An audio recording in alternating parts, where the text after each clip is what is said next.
Então, pessoal, terminando, a nossa série, e eu sei que eu falei algumas coisas que são importantes serem faladas, sabe? Porque a gente não pode ficar nessa ignorância de achar que eu posso viver de qualquer maneira. Não posso viver de qualquer maneira. Eu tenho que viver como nova criatura. Essa entrega é super importante da sua vida e da minha, de viver na consciência tão alta a respeito da sensibilidade do que deve e não deve ser falado, ser vivido, o que é certo e errado. Eu sempre pergunto isso para o pessoal aqui no nosso ministério. Como é que você pode me dar uma definição de certo e errado baseado no que eu acho, que eu penso, ou o que o mundo fala? Uma pessoa pode dizer que algo é certo para ela, outro pode dizer que aquilo que ela acha que é certo, falou, não, isso aí está errado, e vice-versa. Mas isso já é bíblico. No livro de Isaías, o pessoal vai trocar o certo pelo errado, o errado pelo certo. Então nós estamos vivendo dias de confusão, gente. Olha o mundo como está e olha a confusão que está. Confusão familiar, confusão de amizades, confusão de trabalho, ninguém se entende, todo mundo revoltado um contra o outro, ira, ódio. Você pensa diferente de mim? Já acabou, já virou guerra. Se puder, o pessoal tem na luva de boxe, sai, o pau come, como a gente fala. Então nós estamos vivendo esses dias, que essa é a revolta do inferno e as pessoas estão caindo nessa cilada.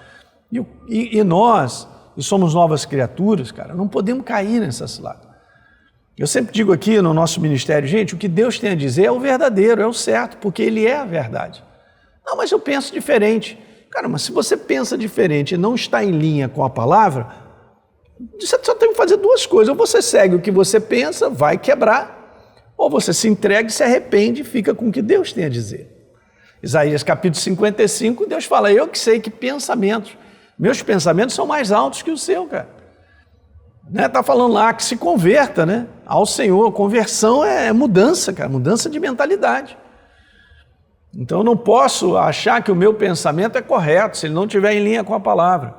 Então, estando em linha com a palavra, esse é o lugar onde nós vamos caminhar para sermos abençoados, com as práticas que Deus fala no Novo Testamento, que nós devemos viver.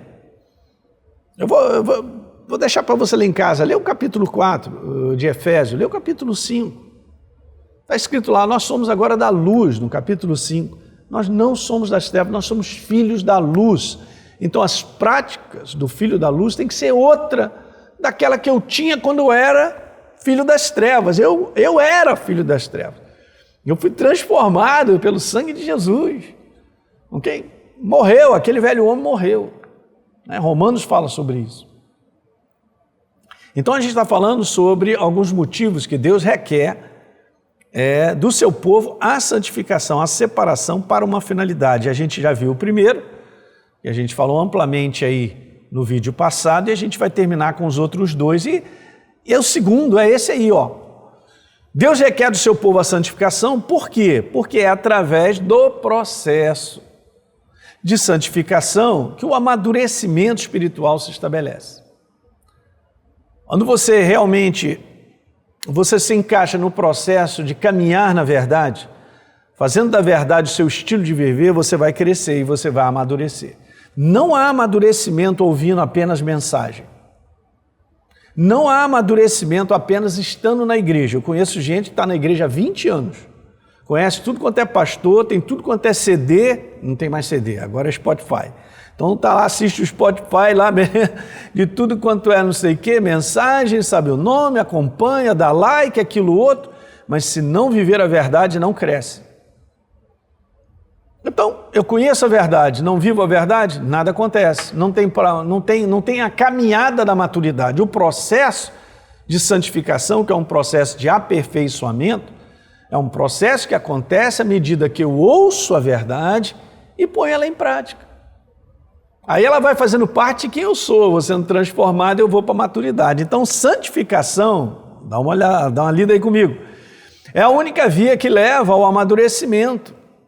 Ninguém cresce espiritualmente sem viver o processo da santificação. Eu deixo te mostrar essa passagem bem interessante, Hebreus capítulo 5, no verso 12. Pois quando vocês já deveriam ser mestres, olha só como o autor fala para a igreja.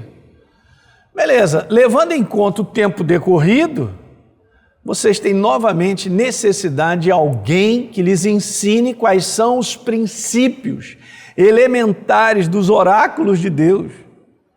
Olha a última parte. Passaram a ter necessidade de leite e não de alimento sólido. Não tem jeito. Eu quero ler uma passagem para você. Se você puder me acompanhar, abra sua Bíblia em 1 Coríntios 13.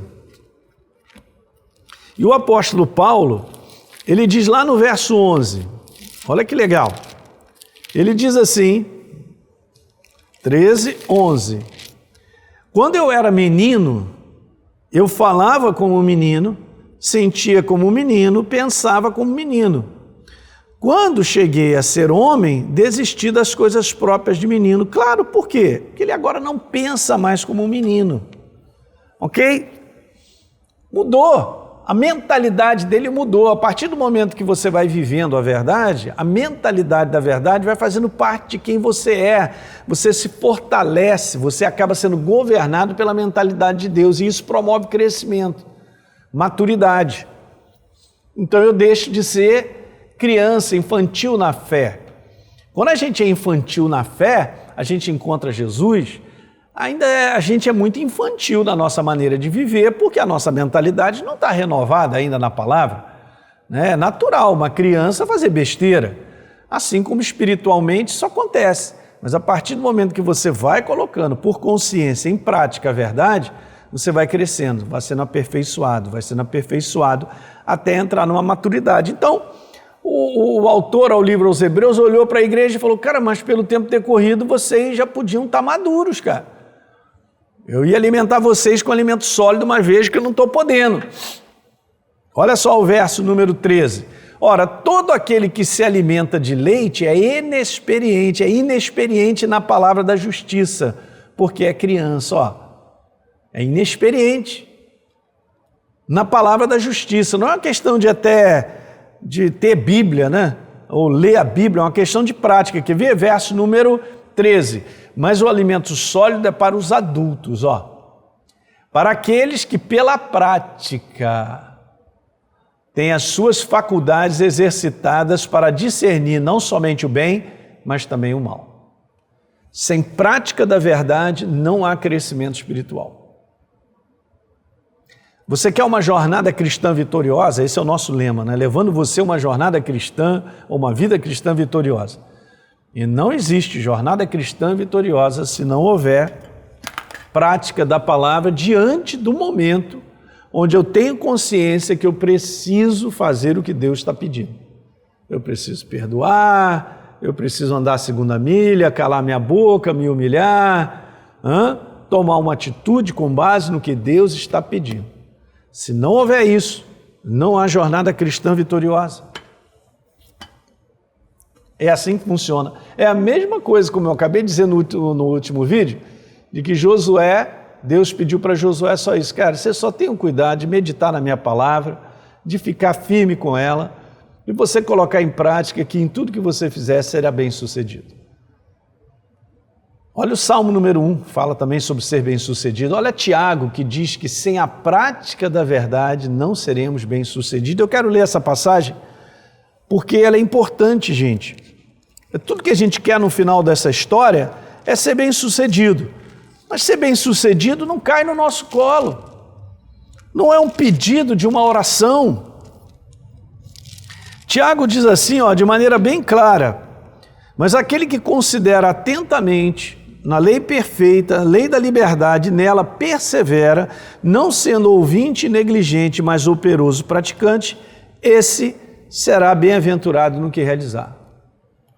Não está dizendo que o crente será bem-aventurado, não está dizendo que o crente será abençoado em todas as áreas dele, gente.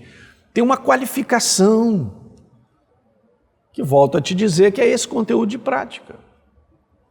Então veja, os adultos ou maduros espiritualmente são aqueles que pela prática da verdade sabem ou têm condições de discernir entre o bem e o mal, entre o certo e o errado. É isso aí. Já lá no Velho Testamento, em Deuteronômio, no capítulo 30, Deus fala sobre isso. Escolha hoje o bem ou o mal, o certo ou o errado, a bênção ou a maldição está escrito. E Deus falou, escolha a vida ou a morte. Escolha a vida, escolha a verdade. Faça disso uma prática para que a gente veja os resultados. Então, maturidade, gente, está diretamente ligada à vida comportamental da pessoa. Não se engane. Não tem a ver com título dentro da igreja, não tem a ver com anos de igreja e de quantas Bíblias a gente tem em casa. Viver a maturidade ou não viver não é algo que apenas nos afeta. Querendo ou não, o nosso comportamento envolve outras pessoas ao nosso redor. Então, se você vai para a maturidade, todos que estão ao seu redor serão abençoados. Receberão do fruto disso. Mas se não vai, ou se eu não vou para a maturidade, e eu continuo sendo infantil nas minhas práticas, fazendo coisas erradas, todo mundo é prejudicado. Esposa, filhos, marido, amigos. É como o mundo está. Basta a pessoa caminhar com as suas práticas e está destruindo uma opção de gente. Legal? Então é isso aí. A gente está praticamente terminando sobre esse conteúdo. E eu tenho mais um aspectozinho aqui rapidamente, só para falar com vocês sobre essa terceira. Por que Deus requer de nós a santificação? E está aí, em terceiro lugar e último, para a gente finalizar esse vídeo.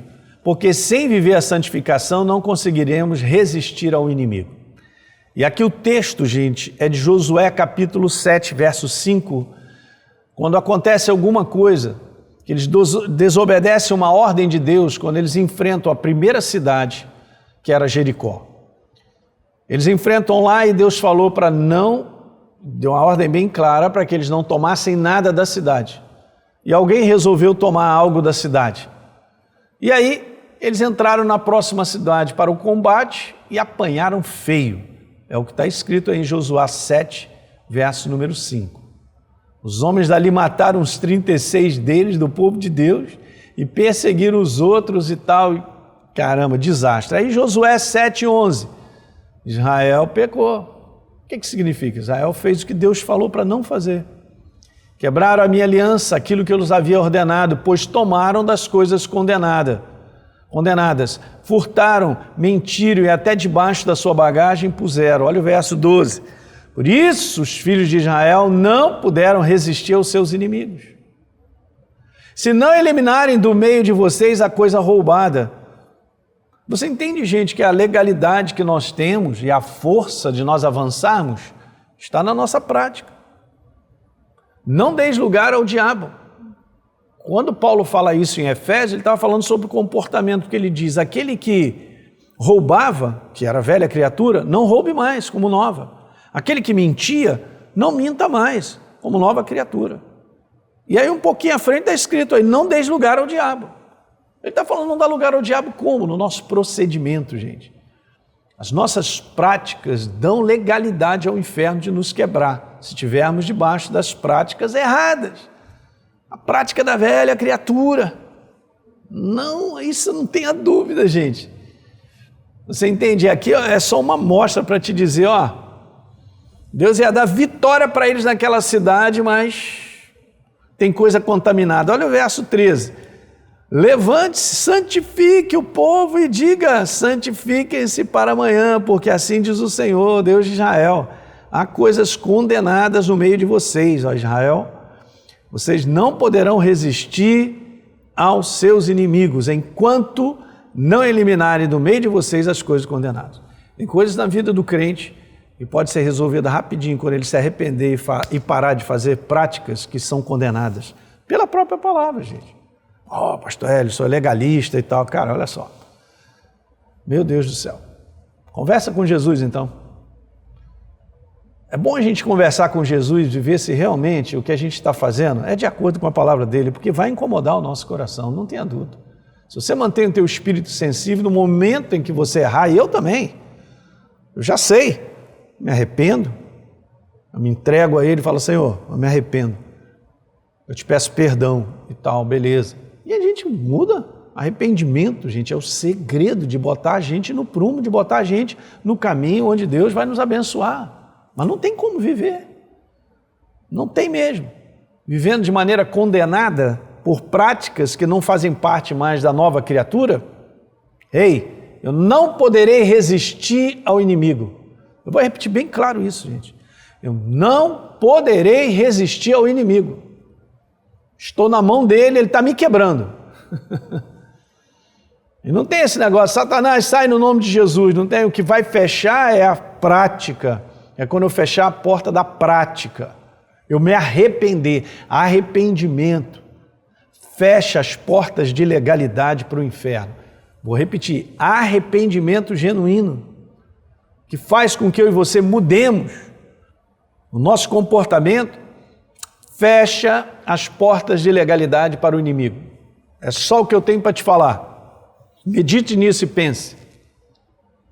Arrependimento, só isso. E Deus não pode fazer nada enquanto não houver arrependimento. Não é verdade? Ele já conquistou a salvação para todos. Todos são salvos? Não. Muita gente ouve a verdade e não se arrepende. Não se arrependendo, não tem salvação. Porque tem a nossa colaboração, a nossa parte, né?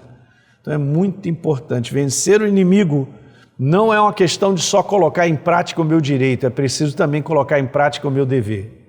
Vencer o inimigo sem manter uma vida própria diante de Deus, a unção de Deus fica bloqueada de agir a nosso favor quando nós precisamos. Tá aí, ó. Lê aí comigo.